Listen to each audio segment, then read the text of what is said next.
Haleluya. Selamat pagi Bapak Ibu Saudara yang dikasihi oleh Tuhan. Bersyukur pagi hari ini kembali kita boleh memasuki tahun yang baru, tahun yang diberkati oleh Tuhan. Pagi hari ini sebelum kita bersama memasuki hari yang baru, kita mau bersama merenungkan kebenaran firman Allah yang saya ambil di dalam Bilangan pasal 14 ayat yang ke-8. Jika Tuhan berkenan kepada kita, maka Ia akan membawa kita masuk ke negeri itu dan akan memberikannya kepada kita suatu negeri yang berlimpah-limpah susu dan madunya. Bapak Ibu Saudara, saya mengambil judul Tetap Optimis. Ketika kita memasuki tahun yang baru di tahun 2023, kita melihat fakta dan kenyataan yang kita hadapi. Ada banyak gempa bumi, ada banyak banjir, ada banyak kecelakaan, bahkan ada juga berita di mana akan terjadi resesi dunia. Tetapi bersyukur ketika kita bisa melewati tahun 2022, kita bisa melewati bersama Tuhan. Itu semua hanya karena anugerah Tuhan. Dan kalau kita melihat di ayat yang sudah kita baca tadi, bahwa ada janji Tuhan, bahwa Tuhan akan membawa kita masuk ke dalam tanah perjanjian. Bapak Ibu Saudara yang dikasihi oleh Tuhan, kalau kita melihat pagi hari ini ada sebuah kisah di mana ada dua orang, dia salesman. Suatu ketika dia disuruh oleh atasannya untuk dia pergi ke suatu pulau. Di sana pulau itu memang pulau yang sangat terpencil. Dan sales ini untuk memasarkan sebuah produk yaitu sepatu. Nah, sales pertama ini ketika dia disuruh untuk pergi ke negeri yang terpencil atau tanah yang terpencil, dia berkata, wah, di sana kan daerahnya masih terpencil, di sana tidak ada satupun orang yang pakai sepatu. Nah, si sales yang pertama ini dia mulai pesimis, saudara, bahwa gak mungkin nanti produk saya ini akan laku. Tetapi berbeda dengan sales yang kedua ini dia optimis. Di negeri yang terpencil sekalipun, ketika di sana belum ada satu orang pun memakai sepatu, justru dia punya pikiran yang positif. Justru saat belum ada orang pakai sepatu, pasti produknya dia, sepatunya dia akan laku sangat keras. Di sini kita akan melihat dua pribadi yang punya pesimis dan optimis. Nah, kalau kita melihat di dalam kisah yang sudah kita baca tadi di dalam ayat Bilangan 14, di sana mengisahkan daripada 12 pengintai.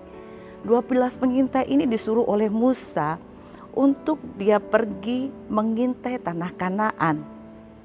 Nah, Bapak Ibu Saudara, kita melihat bahwa 10 pengintai yang pertama dia katakan bahwa di negeri Kanaan orangnya besar-besar dan kuat sehingga tidak akan mungkin mereka dapat masuki negeri itu. Tetapi berbeda dengan Yosua dan Kaleb.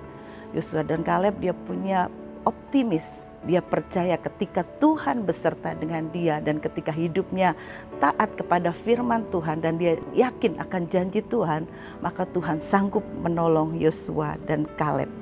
Nah, Bapak Ibu Saudara yang dikasihi oleh Tuhan, kita melihat 40 hari lamanya mereka mengintai tanah Kanaan.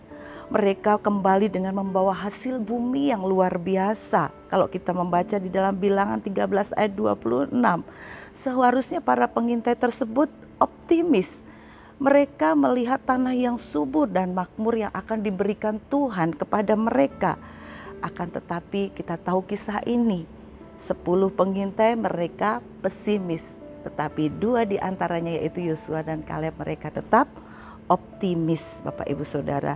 Nah, mungkin hari-hari ini kita juga diperhadapkan dengan fakta-fakta yang rasanya mustahil. Tetapi satu hal kita percaya bahwa kita punya Tuhan yang besar. Janganlah kita bedakan Tuhan, kita bandingkan Tuhan dengan yang lain. Karena Tuhan kita yang kita sembah, Dia adalah Tuhan yang menciptakan langit dan bumi. Dia punya rencana yang indah buat setiap kita. Mari Bapak Ibu Saudara, biarlah kita belajar seperti Yosua dan Kaleb.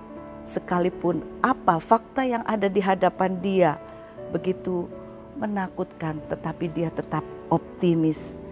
Yosua dan Kaleb tetap percaya bahwa tanah yang sudah dijanjikan Tuhan kepada mereka adalah suatu tanah yang berlimpah-limpah dengan susu dan madunya.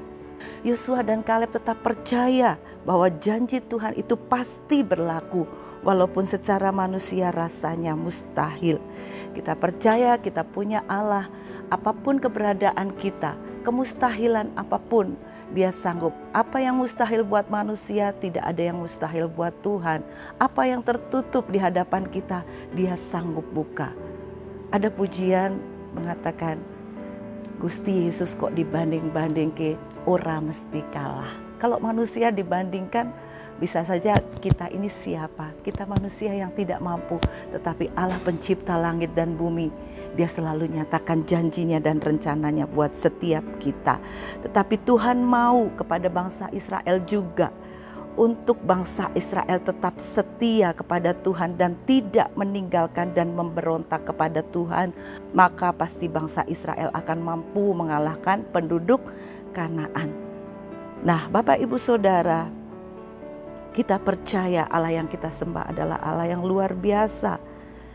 Memang kalau kita melihat kisah dari bangsa Israel, mereka ini sudah banyak melihat mujizat yang Tuhan kerjakan. Baik membelah Laut Merah, mereka diberi makan selama 40 tahun, dipelihara di padang gurun. Tetapi mereka tetap bersungut-sungut, mereka tetap tidak mengandalkan Tuhan sehingga mereka tidak menerima janji Allah. Tetapi Yosua dan Kaleb, mereka tetap optimis. Demikian juga dengan kehidupan kita. Yosua dan Kaleb menerima janji Allah. Mereka dapat masuk ke tanah Kanaan karena mereka tetap setia dan percaya kepada janji Allah. Demikian juga dengan kehidupan kita. Apapun yang sedang kita hadapi hari-hari ini, kemustahilankah, sakit penyakit yang belum sembuh, tetap percaya Dia Allah yang sanggup melakukannya bagi setiap kita. Kita mau tetap optimis terhadap janji Allah, sekalipun fakta mengecewakan. Kita mau tetap responi firman Tuhan. Puji Tuhan, biarlah setiap kita di tahun ini kita mau mengerti akan setiap rencana Tuhan dalam hidup kita. Rencana Tuhan adalah rencana yang indah, bukan rencana kecelakaan, tetapi rencana yang penuh dengan damai sejahtera. Tetap semangat memasuki hari yang baru. Tuhan menyertai kita semua. Amin. Mari kita berdoa. Terima kasih Bapa di surga, kami bersyukur kembali kami boleh masuki tahun yang baru, terlebih pagi hari ini, hari yang baru akan kami lewati. Kami mau tetap percaya kepada janji-Mu, bahwa janji-Mu itu ya dan amin. Engkau akan lakukan banyak perkara buat setiap kami. Apapun keberadaan kami hari-hari ini Tuhan, ada mungkin di antara kami diberhadapkan dengan kemustahilan, tetapi Engkau adalah Allah satu-satunya yang kami andalkan dalam hidup kami. Biarlah kami tetap mau responi firman-Mu. Kami mau tetap imani janji-Mu itu ya dan amin. Kami mau seperti Yosua dan Kaleb tetap optimis sekalipun fakta yang kami hadapi mengecewakan. Tapi satu hal, kami tetap mau percaya bahwa Tuhan yang kami sembah tidak ada tandingannya dibanding dengan keadaan kami. Terima kasih Tuhan, Engkau adalah Allah yang setia, yang selalu menyertai kami. Pakai hidup kami menjadi alat untuk kemuliaan nama Tuhan. Memberkati Bapak Ibu Gembala kami, seluruh staf, diaken yang ada, terlebih sidang jemaat Tuhan yang ada, apapun keberadaan setiap kami, bahwa kami di hari-hari yang terakhir ini, untuk kami tetap punya iman yang teguh di dalam Engkau. Terima kasih Tuhan, kami memasuki hari yang baru, hari yang penuh kemenangan, karena Engkau selalu ada bersama-sama dengan kami. Dalam nama Tuhan Yesus, haleluya, amin.